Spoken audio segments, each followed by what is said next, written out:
الرحمن الرحیم۔ شروع اللہ کے نام سے جو بڑا مہربان اور نہایت ہی رحم کرنے والا ہے۔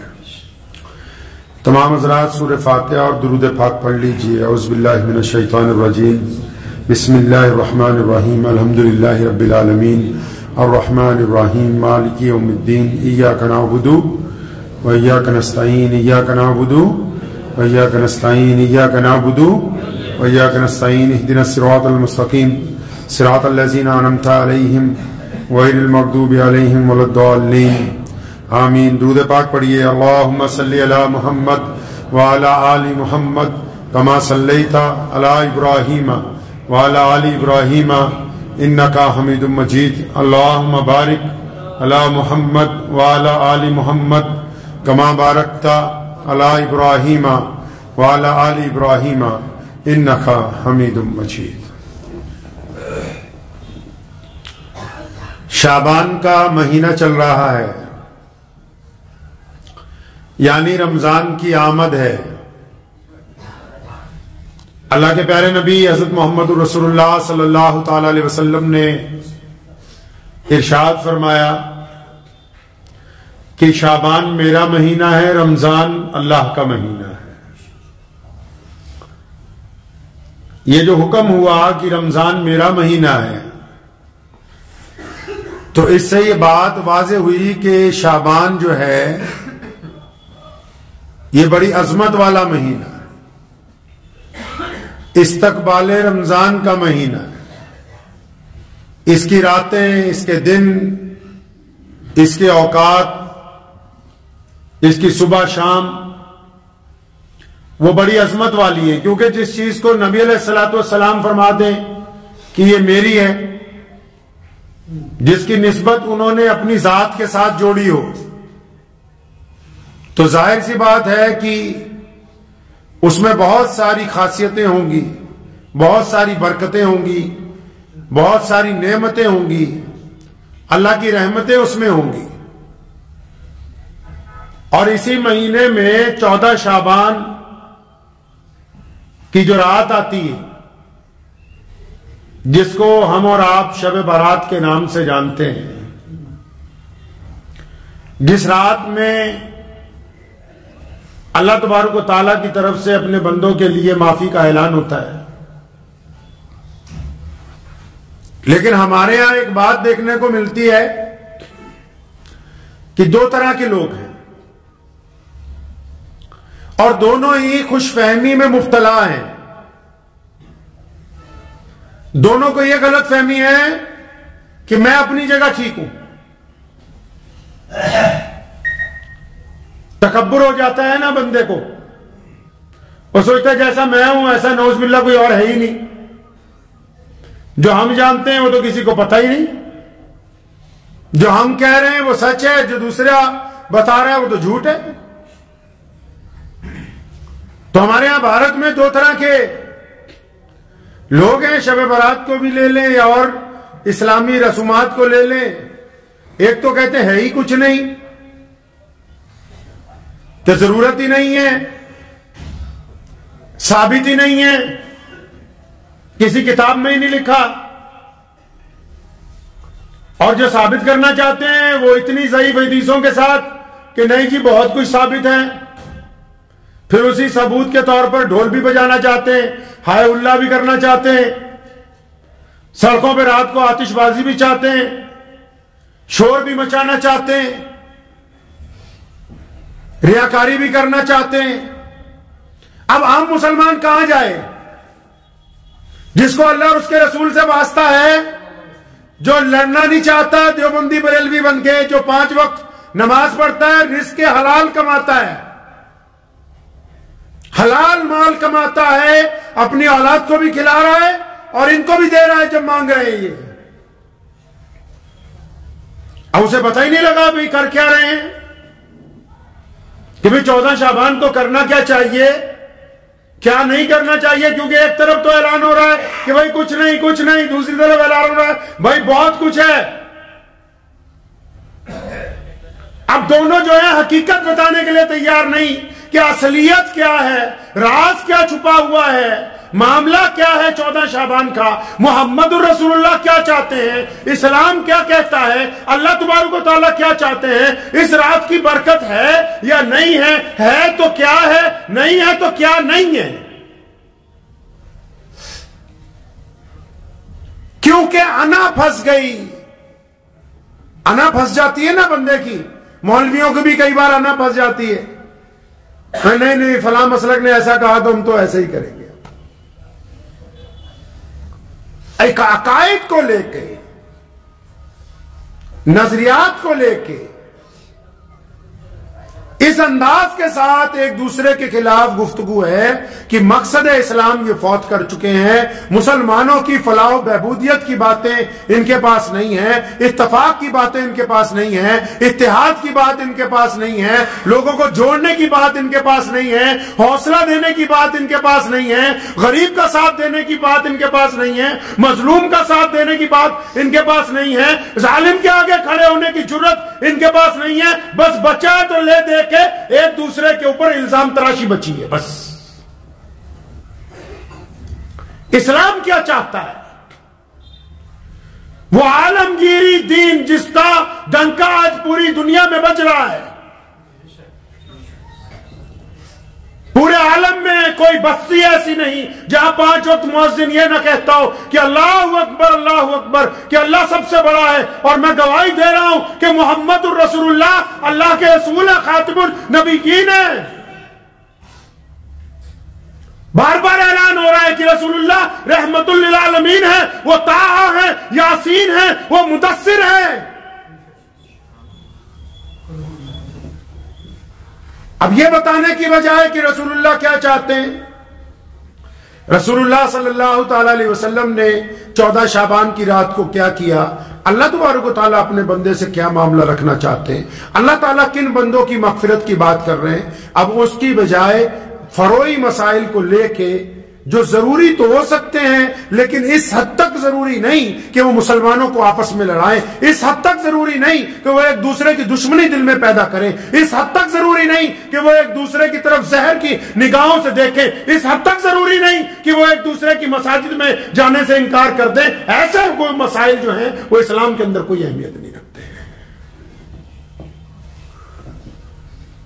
پیارے نبی حضرت محمد رسول اللہ صلی اللہ تعالی علیہ وسلم کا فرمان ہے، اور خود نبی علیہ الصلوۃ والسلام نے 14 شعبان کی رات کو تشریف لے گئے قبرستان میں دعاؤں کے لیے۔ نبی علیہ السلام تشریف لے گئے 14 شعبان کی رات کو دعا کے لیے قبرستان میں۔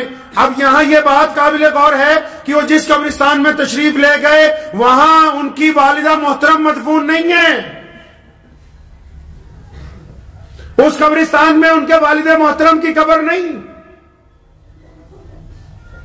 نبی علیہ السلام نے تو یہ سنت ہمیں بتائی کہ جب جاؤ گے دعا کے لیے تو پوری امت کی مغفرت کی بات کرنی ہے، پوری امت کے جو لوگ جا چکے ہیں ان کے لیے اللہ کی طرف سے رحمت مانگنی ہے، ان کے لیے درجات کی بلندی کی بات کرنی ہے۔ ہم تو اس رات کو صرف اپنے ماں باپ کی قبر پر ہاتھ پھیر کر مٹی لگا کے آتے ہیں، ہم تو پوری امت کی بات ہی نہیں کرتے۔ اور پیارے نبی علیہ السلام تو خاموشی سے کہے، ہم تو موٹر سائیکل پہ 3 بندے اور 50 موٹر سائیکل اور ہائے ہلا کرتے ہوئے جب تک نہ جائیں تو ان کی تو شب برات پوری نہیں ہوتی۔ معاملہ یہ ہے کہ جو اس میں اضافے کر رہے ہیں وہ بھی رسول اللہ کے حکم کے مطابق نہیں ہے، جو اس کا انکار کرنا چاہتے ہیں وہ بھی رسول اللہ کے حکم کے مطابق نہیں ہے۔ کون کہتا ہے کہ 14 شعبان کی رات کو اللہ کی رحمت نہیں آتی؟ کون کہتا ہے کہ 14 شعبان کی رات کو مغفرت نہیں ہوگی؟ کون کہتا ہے کہ بندہ اپنے رب کے حضور کھڑا نہیں ہوگا تو فائدہ نہیں ہوگا؟ بلا شبہ ہوگا۔ امام ترمذی نے اس کا ذکر کیا، نبی علیہ السلام کی حدیث موجود ہے، اس رات کو اللہ سے مانگا ہے، اس رات کے لیے ترتیب دی ہے کہ ہاں اپنے رب کے حضور آؤ، لیکن مزے کی بات یہ ہے کہ جن لوگوں کے یہ رات کام نہیں آنے والی، جن لوگوں کا اس رات سے کوئی لینا دینا نہیں، جن لوگوں کا اس رات کو فائدہ نہیں پہنچنے والا، جو اس رات کو مسجد تک بھی آئیں گے تو خالی واپس جائیں گے، ان کا ذکر نہیں کرنے کے لیے تیار، نہ دائیں طرف والے کرنے کے لیے تیار ہے نہ بائیں طرف والے کرنے کے لیے تیار ہے، کیونکہ ہمیں تو دونوں سے چندہ چاہیے بھائی۔ ہم مکمل کر دیں گے تو پھر معاملہ خراب ہو جائے گا. ہمیں تو بس بنا وضو کے منہ میں نعوذ باللہ پان کھا کے داڑھی منڈوں کو نعت پڑھنی ہے، جن کو یہ بھی ادب بھی نہ پتا ہو کہ محمد رسول اللہ کا جب نام لیا جاتا ہے تو اس کا ادب کیا ہوتا ہے. ادب سے بات یاد آئی کہ عالمگیر اورنگزیب رحمت اللہ علیہ کا ایک خادم تھا، تو وہ شہزادہ ایران کا کوئی شہزادہ ملنے کے لیے آیا، تو بادشاہ کے محل میں رات کو ٹھہرا، بادشاہ کے بالکل ساتھ والے کمرے میں. تو ایک ہفتہ ٹھہرا تو اس نے ایک بات نوٹ کی، پھر اس نے خادم سے پوچھی. خادم کا نام جو تھا یوسف تھا، محمد یوسف. تو بادشاہ بعض اوقات رات کو آواز دیتا تھا یوسف، تو خادم بھاگ کے جاتا تھا، پانی کا وضو کا لوٹا تیار کر کے بادشاہ کے حجرے کے اندر جاتا تھا، اور جب بادشاہ حضور آواز مارتے تھے محمد یوسف تو ایسے ہی بھاگتا ہوا جاتا تھا. تو شہزادے نے کیونکہ عالم تھا، آیا علم کے حصول کے لیے تھا، اس نے خادم کو پوچھا یہ کیا بات ہے کہ جب تمہیں آواز مارتے ہیں یہ کہہ کے تم پانی لے کر جاتے ہو، پوچھتے کیوں نہیں؟ پہلے کام پوچھنا چاہیے، تم بھاگ کے پانی لینے کے لیے جاتے ہو. تو اس نے کہا حضرت بات یہ ہے کہ میرے یہ جو مربی ہیں انہوں نے یہ معمول زندگی کا بنایا ہوا ہے کہ اگر ان کا وضو ٹوٹ جاتا ہے تو مجھے محمد یوسف نہیں کہتے، کیونکہ یہ رسول اللہ کا ادب کرتے ہیں، بغیر وضو کے لفظ محمد زبان سے نہیں ادا کرتے. کہتا جب وضو ٹوٹ جاتا ہے تو جب صرف خالی میرا نام لیتے ہیں تو میں سمجھ جاتا ہوں کہ بادشاہ کا وضو نہیں ہے اور ان کو حاجت ہے وضو کی. چلے ہیں محمد رسول اللہ صلی اللہ علیہ وسلم کا ذکر خیر کرنے کے لیے، اور جو سننے جا رہا ہے نہ اس نے عشاء پڑھی اور نہ سنانے جا رہا ہے نہ اس نے پڑھی. 5-10 روپے 500 کے نوٹ محمد رسول اللہ کی قربت نہیں دلوا سکتے جب تک ان رگوں میں چلنے والا خون کا ایک ایک ذرہ اس بات کی گواہی نہ دے کہ یا رسول اللہ ہمارے ماں باپ، ہماری اولاد، ہمارا مال، حتیٰ کہ ہماری جان جو ہے وہ آپ کے لیے قربان ہے. جب تک یہ خون گواہی نہیں دے گا تب تک عشق نہیں ہو سکتا.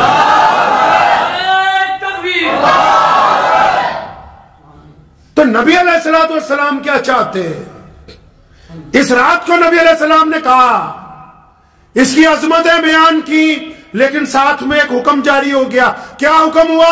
فرمایا 5 لوگوں کو کوئی فائدہ نہیں، 5 لوگوں کو کوئی فائدہ نہیں اس رات کا. جو 5 لوگ آئیں گے اللہ سے مانگنے کے لیے ان کو کوئی فائدہ نہیں. کون؟ فرمایا مشرک جو اللہ کی ذات میں کسی کو شریک ٹھہرائے. پھر یا رسول اللہ اور کون؟ فرمایا چگل خور جو بلا وجہ لوگوں کی چگلیاں کرتا پھرتا ہے. یا رسول اللہ اور کون؟ فرمایا متکبر جو یہ سمجھتا ہے کہ مجھ جیسا تو دوسرا ہے نہیں، یہ مجھ سے کمتر ہے، میں زیادہ دولت مند ہوں، میں زیادہ حسین ہوں، میں زیادہ عالم ہوں، میں زیادہ بڑا افسر ہوں، میں زیادہ بڑا چودھری ہوں، میں زیادہ بڑا بیپاری ہوں، میں زیادہ بڑا اختیار والا ہوں. جس کو تکبر ہے اپنی ذات پہ اس کو بھی اس رات کا کوئی فائدہ نہیں ہے. اچھا مشرک کو بھی فائدہ نہیں، چگلی کرنے والے کو بھی فائدہ نہیں، اور جو چگلی کر بھی رہے ہیں ان کو کیا فائدہ حاصل ہے؟ بتاؤ کیا فائدہ حاصل ہے چگلی کرنے والوں کو؟ قرآن نے کہا وَيْلٌ لِكُلِّ هُمَزَةٍ لُمَزَةٍ کہ ویل اور تباہی ہے ان لوگوں کے لیے جو دوسروں کے عیب تلاش کرتے ہیں پھر ان کو آگے سپلائی کرتے ہیں. چگلیاں کر رہا ہے صرف دوسرے کے پاس جا کے، اس لیے دوسرے کی برائی کر رہا ہے کہ سامنے والا ذرا خوش ہو جائے، میرا کام بن جائے. اپنے دل کو ٹھنڈک پہنچانا چاہتا ہے دوسرے کی پیٹھ پیچھے برائی کرنے کے لیے. نبی علیہ السلام کے پاس کسی نے پوچھا یا رسول اللہ اگر اس بندے میں وہ برائی موجود ہو اور ہم وہ کہہ رہے ہو، فرمایا تبھی تو چگلی ہے. اگر وہ اس میں برائی ہے نہیں پھر بھی تم کہہ رہے ہو پھر تو ڈبل گناہ ہو گیا، چگلی بھی ہو گئی، بہتان بھی ہو گیا، پھر تو ڈبل ہو گیا کم. اچھا اس رات کو مشرک کو فائدہ پہنچنے والا نہیں، چگل خور کو فائدہ نہیں پہنچے گا، متکبر کرنے والے کو فائدہ نہیں پہنچے گا. کثرت سے شراب پینے والا بندہ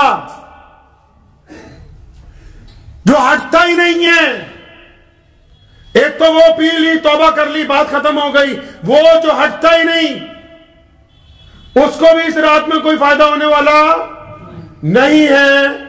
اور ایک ماں باپ کا نافرمان جو کہ اپنے ماں باپ کے آگے بدتمیزی سے بات کرتا ہے، ماں باپ کے ساتھ غنڈہ گردی کرتا ہے، ماں باپ کے ساتھ بدخلقی کرتا ہے، ماں باپ کی خدمت نہیں کرتا، وہ بھی اس رات جتنا مرضی اللہ کے حضور آ کے مانگتا رہے، اس کی مغفرت نہیں ہو سکتی۔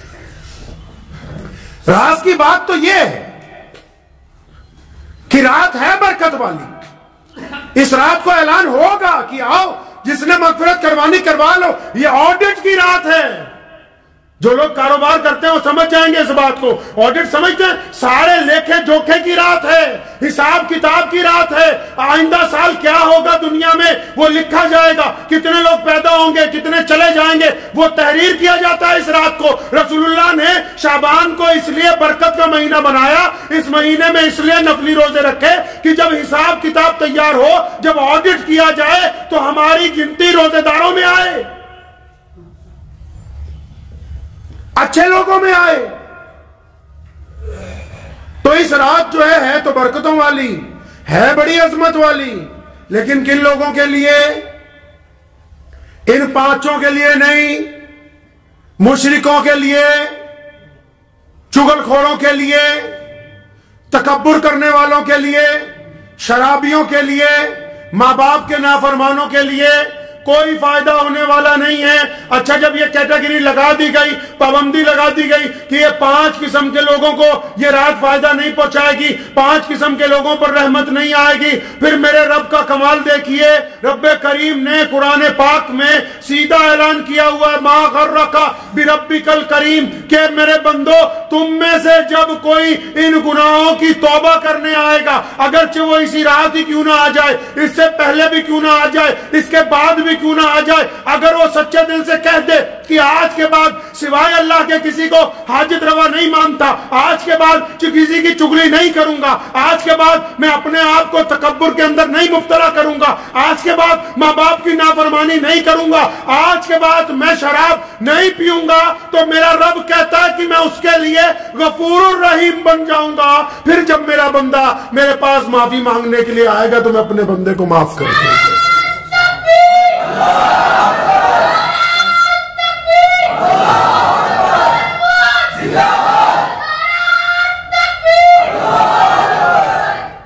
پھر جب معافی مانگنے کے لیے آئے گا، اللہ فرماتے ہیں پھر ہم معاف کر دیں گے۔ تو معافی کے متعلق لکھا ہے محدثین نے، اللہ تعالیٰ کا ایک نمازی بندہ، روزے دار بندہ، حاجی بندہ، متقی بندہ، جس نے کبھی کوئی گناہ ہی نہیں کیا، وہ والا بندہ، مخلص بندہ، عبادت گزار بندہ، وہ جب دعا میں اپنے رب کو پکارتا ہے نا کہ یا اللہ میری مدد فرما، اللہ تعالیٰ کہتے ہیں لبیک، بھئی میں تیرے ساتھ ہوں۔ اللہ فرماتے ہیں لبیک، کہ میں تیرے ساتھ ہوں، گھبرانا نہیں، تو جو کہہ رہا ہے ابھی کر دیں گے، کوئی مسئلہ نہیں ہے۔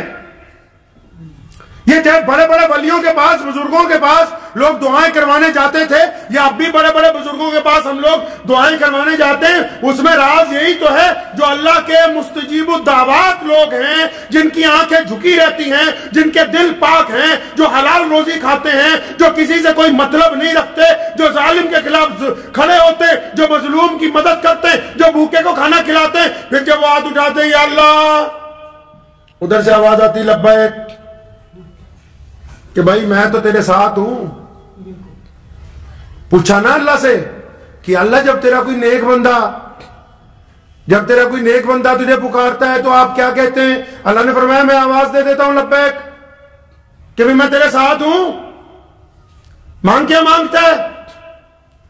پھر پوچھا یا اللہ جب تیرا کوئی گنہگار بندہ، کوئی ایسا جس نے ساری زندگی گناہ کیے ہو، جس نے شراب پی ہو، جس نے بہت ساری چوریاں کی ہو، جس نے بہت سارے گناہ ایسے کیے ہوں جو اللہ کے ساتھ براہ راست تعلق رکھتے ہوں، جو بغیر نماز کے وقت گزارتا ہو، جس نے جمعے تک چھوڑ دیے ہوں، جس نے اپنے جسم کو گناہوں کے اندر ڈھانپ لیا ہو، جو گناہوں کی دلدل میں پھنس گیا ہو. جب پوچھا گیا یا اللہ جب آپ کا گنہگار بندہ جس کو لوگ یہ کہتے ہیں کہ تیرے سے بات نہیں کرنی، جس کو لوگ کہتے ہیں کہ تو اچھا نہیں ہے، جس کو لوگ اپنے گھر کے سامنے کھڑا نہیں ہونے دیتے، جس کو لوگ یقین نہیں کرتے کہ یہ سچ بولتا ہے، اللہ سے پوچھا یا اللہ تیرا جب یہ گنہگار بندہ جب تجھے پکارتا ہے کہ یا اللہ میری مدد فرما تو کیا کہتا ہے؟ تو میرے کریم رب نے کہا کہ جب میرا گنہگار بندہ مجھے پکارتا ہے تو میں کہتا ہوں لبیک لبیک لبیک میرے بندے میں حاضر ہوں، تو آ تو صحیح میری طرف.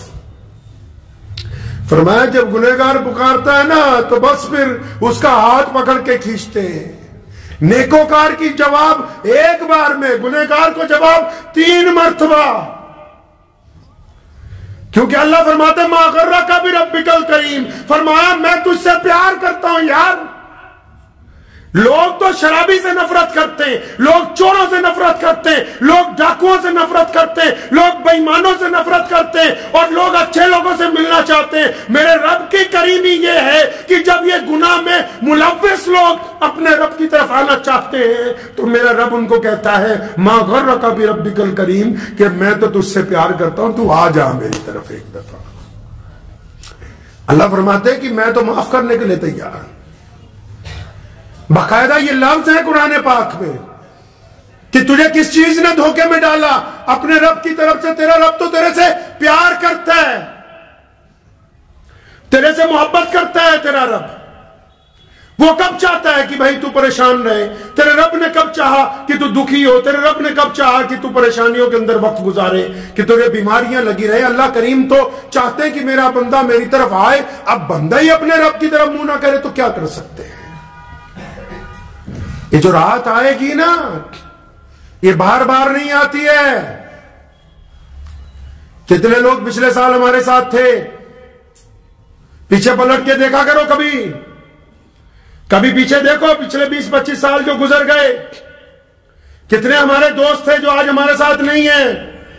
ماں باپ میں سے کون کون نہیں ہیں، پڑوسیوں میں سے کون کون نہیں ہیں، جن سے لین دین کرتے تھے ان میں سے کون کون نہیں ہیں. کس غلط فہمی میں مبتلا ہے؟ پیچھے دیکھتے کیوں نہیں؟ دیکھو نا پلٹ کے، بچوں میں سے، بوڑھوں میں سے، جوانوں میں سے. کوئی لکھوا کے تھوڑی لایا کہ 80 سال 90 سال جینا ہے. پیچھے پلٹ کے دیکھو تو صحیح کتنے لوگ ہمارے ساتھ تھے یار کل تک، جن کے ساتھ ہم گپے مارتے تھے، گھومنے پھرنے جاتے تھے، کاروبار کرتے تھے، شادیوں میں ملتے تھے، ایک دوسرے کے ساتھ خوشگوار باتیں کرتے تھے. دیکھو تو صحیح آج وہ قبرستان میں ہزاروں ٹن مٹی کے نیچے. یہ رات بار بار آنے والی تھوڑی ہے. اس رات کو کرنے کی بات تو یہ ہے کہ رات کو بندہ عشاء کی نماز جماعت کے ساتھ اپنے گھر کے علاقے کی مسجد میں پڑھے. عشاء کی نماز رات کو اپنے گھر کے علاقے کی مسجد میں جماعت سے پڑھے. کچھ دیر بیٹھے، ذکر و اذکار کرے، گھر جائے، پھر تنہائی میں اپنے رب کے ساتھ بتاؤ تو صحیح. اگر کوئی خاص بات کسی سے کرنی ہو، اگر آپ کو وزیر اعلیٰ سے ملنا ہو، آپ کو کسی افسر سے ملنا ہو، کہتے نہیں کہ مجھے 5 منٹ الگ سے چاہیے، تو یہ کیسے ممکن ہے کہ تم جب اپنے رب سے اپنی بات کرنا چاہتے ہو تو وہ شور شرابے کے درمیان ہوگی. اس رات کو کچھ وقت نکالنا ہے جب آپ ہو اور آپ کا رب ہو، آپ کی بات ہو، آپ کا رب سننے والا ہو. آپ اپنے گناہوں پر شرمندگی کا اظہار کریں، آپ اپنے گناہوں کے اوپر اپنی گردن کو جھکائیں، اپنی پلکوں کو گیلا کریں، آپ اپنے گناہوں کے اوپر اپنے رب سے معافی مانگیں. ہونا تو یہی چاہیے جو سنت طریقہ ہے کہ نماز جماعت سے ہو اور پھر اس کا اذکار کے ساتھ بندہ اپنے گھر پہ ہو، پھر اپنے گھر میں بھی اپنے گھر والوں سے علیحدہ ہو جائے، کسی کمرے میں، چھت کی ایک نکڑ پر، کہیں ڈیوڑی میں ایک طرف بیٹھ کے اپنے رب کے ساتھ باتیں کرے، اپنے رب کا ذکر کرے، اس کی ثنا بیان کرے، کہے زبان سے کہ تیرے علاوہ عبادت کے لائق ہے ہی کوئی نہیں، تجھ سے زیادہ غفور الرحیم کوئی نہیں. مفسرین فرماتے ہیں کہ جب ایک بندہ اللہ تعالیٰ سے معافی مانگتا ہے نا اور یہ کہتا ہے تو غفور الرحیم ہے، فرمایا جب وہ یہ کہتا ہے کہ تو غفور الرحیم ہے، پھر جب اس کی معافی قبول ہوتی ہے، جب اس کا درجہ بڑھایا جاتا ہے نا تو بڑے بڑے اللہ والے پیچھے رہ جاتے ہیں. گنہگار معافی کی وجہ سے اپنے درجے میں ان سے آگے پہنچ جاتا ہے. پیچھے رہ جاتے ہیں بڑے بڑے اللہ والے. معافی کی وجہ سے ان کا درجہ اس سے بھی زیادہ بلند کر دیا جاتا ہے. پھر رات کے کسی پہر اٹھ کے قریب کے قبرستان میں جا کے پوری امت کے لوگوں کے لیے، اپنے والدین کے لیے، اپنے بزرگوں کے لیے اور پھر پوری امت کے لوگوں کے لیے دعا کریں کہ میں اپنے نبی علیہ الصلوۃ والسلام کی سنت کے مطابق آیا ہوں. نبی علیہ الصلوۃ والسلام نے دعا کی ہے اور پھر فجر کی نماز دوبارہ جماعت کے ساتھ مسجد میں ادا کرے. جس بندے نے جو عشاء کی نماز جماعت سے ادا کی، رات کو اپنے رب کو راضی کیا، فجر کی نماز جماعت سے ادا کی، اس بندے کو ساری رات عبادت کرنے کا ثواب ملے گا. گرچہ بیچ میں 1-2 گھنٹے اگر اس کی آنکھ لگ بھی جائے تب بھی ساری رات عبادت کرنے کا ثواب اس کو ملے گا. اور ایک بات اور کریں، اس رات موبائل سے پرہیز کر لیں. ٹھیک ہے اسی میں دین کی باتیں بھی جا رہی ہیں لیکن یہ اتنا اچھا نہیں ہے. اس سے پرہیز کر لیں کیونکہ اب یہ چگلی کا آسان ذریعہ ہے، گناہ کا آسان ذریعہ ہے، وقت کو برباد کرنے کا آسان ذریعہ ہے، بے حیائی کو کام کرنے کا آسان ذریعہ ہے، زنا کو عام کرنے کا آسان ذریعہ ہے. ٹھیک ہے آپ ہیں اور آپ کا رب ہے. جب آپ اور آپ کا رب رات کو باتیں کرے تو پھر یہ ساتھ میں نہ ہو، یہ ساتھ میں نہ ہو آپ کے. جب آپ اپنے رب سے بات کریں تو بس آپ ہی ہو اور آپ کا رب ہی ہو. پھر اپنی حاجتیں اپنے رب کے آگے رکھیں، اپنی ضرورتیں اپنے رب کے آگے رکھیں. اس بات کو ذہن نشین کر لیجئے کہ اس رات جو لوگ بیٹھ کر گپے مارتے ہیں، جو بیٹھ کر چگلیاں کرتے ہیں، جو بیٹھ کے ایک دوسرے پر تنقید کرتے ہیں، جو دوسروں کی نماز دیکھتے رہتے ہیں کہ کیسے پڑھ رہا کیسے نہیں پڑھ رہا، اپنی ہو رہی ہے کہ نہیں؟ آپ کو جج نہیں لگایا اللہ نے ایک دوسرے پر، یہ ممبر بنایا اور جمعہ کے دن امام کا ذمہ داری کہ وہ قوم کو بتائے کیا صحیح ہے کیا غلط ہے. ہر ایک آدمی کو دوسرے پر جج نہیں لگایا. پولیس بنائی، عدالت میں جج بٹھایا، ہر ایک کو دوسرے پر جج نہیں لگایا کہ خود ہی فیصلے کرتے پھرو سڑک پر کھڑے ہو کے کہ کون حلال کا ہے کون حرام کا ہے. آپ کو جج نہیں لگا دیا گیا کسی کے اوپر. یہ جو اپنے آپ میں جج بننے کی کوشش کرتے ہیں انہوں نے تو معاشرہ برباد کر رکھا. خود ہی فتویٰ کہ فلاں جائز ہے، خود ہی فتویٰ فلاں ناجائز ہے. دوائی MBBS ڈاکٹر سے چاہیے اور دین کا مسئلہ پوچھنا ہو تو پان کی دکان پر ہی بیان کر رہے ہیں منہ میں تمباکو لے کے. دین کا مسئلہ پوچھنا ہے تو علاقے کے بڑے کسی عالم دین کے ساتھ رجوع کرنا چاہیے، جا کے اپنی بات بتانی چاہیے. یہ کیسے ممکن ہے کہ دوائی آپ MBBS ڈاکٹر سے چاہتے ہیں اور دین کے فتوے آپ ایک دوسرے کے ساتھ خود ہی بیٹھ کے دے دیتے ہیں؟ یہ ممکن نہیں ہے. وقت بھی ہو گیا ہے. گفتگو آج بہت ساری کرنی تھی، ملک کے حالات کے اوپر بھی کچھ گفتگو کرنی تھی. انشاءاللہ آئندہ جمعے ہوگی اس کے اوپر تفصیلاً گفتگو. تو میری عرض یہی ہے کہ شب برات آ رہی ہے، پرسوں رات کو شب برات کی رات ہے. اکثر مدارس میں اجلاس بھی ہوتے ہیں تو اجلاس والوں سے بھی گزارش ہے کہ 11-12 بجے سے پہلے اجلاس کو ختم کیا جائے تاکہ لوگ رات کو اپنے اپنے گھروں میں جا کے عبادت کر سکیں اور فجر کی نماز جو ہے وہ جماعت کے ساتھ ادا کر سکیں. دعا کیجئے اللہ کریم مجھے بھی اور آپ سب کو اس کے اوپر عمل کی توفیق عطا فرمائے. وآخر دعوانا ان الحمدللہ. مجھے امید ہے کہ آپ کو یہ ویڈیو پسند آئی ہوگی. اگر پسند آئی ہو تو یہ آپ اپنے دوستوں کے ساتھ شیئر کریں اور اس چینل کو سبسکرائب ضرور کریں.